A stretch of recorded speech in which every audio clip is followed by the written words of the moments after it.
San Antonio, sorti le 21 juillet, Gérard Lanvin, Gérard Depardieu. Et à mes côtés, eh bien, Patrice Dard, le fils de Frédéric Dard, qui a non pas supervisé le film, mais qui évidemment a eu un avis intéressé et autorisé, puisqu'il s'agissait aussi de l'œuvre de son père. Voici Patrice Dard, je vous demande d'applaudir. Avant de lui donner la parole, encore un mot, Gérard. C'était des retrouvailles, hein, depuis le Corneau, le choix des armes, vous n'avez jamais retravaillé ensemble? Non. Moi je suivais... On était fâchés. Non, pas du tout, mais je suivais sa carrière et les choses. Finalement, il n'a pas... Entre le choix des armes, ben, c'était le même. Avec, dans le choix des armes, il était plus à l'intérieur, plus introverti. Et là, c'est la même introversion, mais avec du verbe, avec des volontés de... Enfin, il y a véritablement un apport formidable sur un plateau, près du metteur en scène, près des auteurs et près aussi des acteurs. Et ça, c'est quelque chose qui était tout à fait avant, que je ne connaissais pas de toi et qui est formidablement confortable. Alors, ce qui est rageant, c'est que depuis le choix des armes, il s'est passé 25 ans, mais ça ne se voit pas parce qu'il a la même tête et la même silhouette. Pareil. Ça doit t'énerver, ça, hein? Pas, non, parce que j'arrive à faire la même chose, mais cela dit, ma nature l'emporte. Oui, c'est un problème de nature. Voilà, ma nature l'emporte. Et lui, bon, il a quand même un rythme de vie beaucoup plus raisonnable que le mien. Oh, oui. Mais il vit au bord de la mer, déjà. C'est le raisonnable, le mot? Oui, c'est raisonnable. C'est vrai que moi, je suis un tout petit peu... J'ai une abondance, j'aime beaucoup la vie.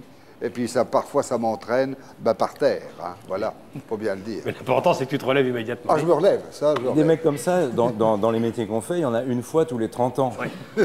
Non, mais vous avez passé passé 2 mois ensemble pour tourner ce film, non? Ça rigole plus, là. Alors, raconte-moi, comment tu l'as trouvé 25 ans après le choix des armes, lui? Je te pose la même question. Ben moi, ce qu'il dit de moi professionnellement, c'est vraiment gentil et heureux de l'entendre. Mais moi, c'est parce que j'ai rencontré des mecs comme ça au début.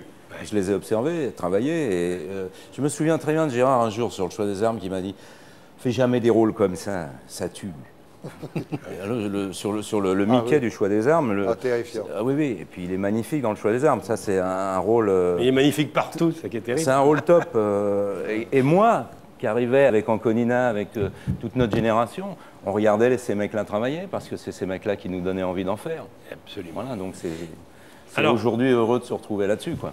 Alors, Patrice Dard, depuis le décès de votre père, c'était en juin 2000, vous continuez à écrire les aventures de San Antonio. Vous avez publié déjà 6 tomes. Un 7e est en route. Alors, vous avez été consulté par les auteurs, évidemment? J'ai été consulté surtout, je dirais, certainement davantage par Gérard Lanvin que par les autres, parce que Gérard avait, et c'était normal, une grande angoisse de jouer ce rôle. Depardieu, Bérurier, c'était quelque chose qui était possible plus facilement. Jouer San Antonio, c'est incarner un mythe. Et incarner un mythe, c'est quelque chose qui est très angoissant. Et il avait des angoisses sur la façon dont les gens qui aiment San Antonio, dans le fond, les fanatiques, percevraient son personnage. Et on a un petit peu travaillé ensemble, mais j'ai vu qu'il avait compris le personnage, qui était à la fois drôle et cruel en même temps. Alors, le scénario, c'est pas tiré d'un San Antonio en particulier, c'est un mélange tout. Oui. Et moi qui ai vu le film, le dialogue pourrait vraiment être un dialogue de votre père. Hein. Ah oui, mais je pense que on a retrouvé toutes les expressions de Bérurier, San Antonio. Toutes les répliques ont été plus ou moins prises dans l'œuvre de mon père. Et d'ailleurs, Gérard a beaucoup rajouté.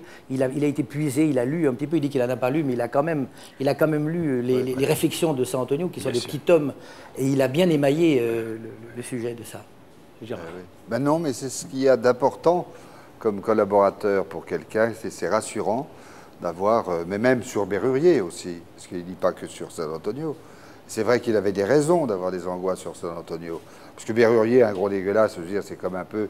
Bon, c'est Obélix, au lieu d'avoir un champ de pâquerette, il a un champ de cul dans la tête, San Antonio. Oui, parce qu'il aime les femmes. Il adore les femmes, enfin, il les aime à fond. Un peu simple. C'est vrai, il saute sur tout ce qui bouge. Tout ce qui bouge. C'est de nature, mais en même temps... Et dans toutes les positions. Il écoute, voilà. C'est un type intelligent sur les positions.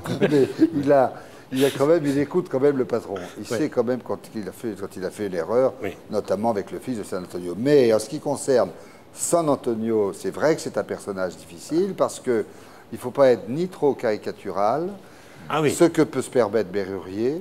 C'est comme un personnage de bande dessinée. Il faut avoir de la distance et de la distance avec son humour, tout en ayant une certaine autorité.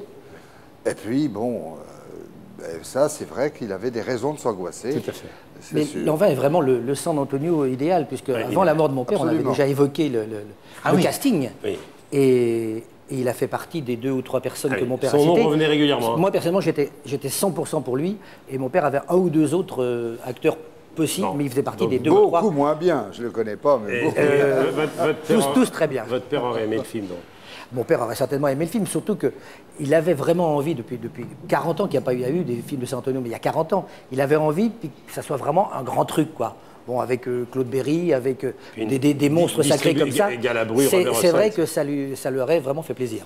Très bien, puis il aurait été content que son ami Robert Hossein soit dans la distribution. Ah ben ça, je crois que c'est un clin d'œil indispensable. Merci beaucoup. Je souhaite bonne chance à San Antonio et à Birurier. Merci, c'était Gérard Depardieu et Patrice Dard. Merci beaucoup. Merci. Merci. Merci beaucoup. Merci Gérard. Merci. C'est dans les temps. Voici la sortie de Berrurier. Salut Gérard. Merci. Merci à Gérard Depardieu. Les Amis de San Antonio. C'est un trimestriel avec Gérard en couverture, hein, Le Monde de San Antonio. Daniel Sirac est le président, Thierry Fréré est vice-président des Amis de San Antonio. Thierry Fréré, c'est notre confrère d'Europe 1. Salut Thierry.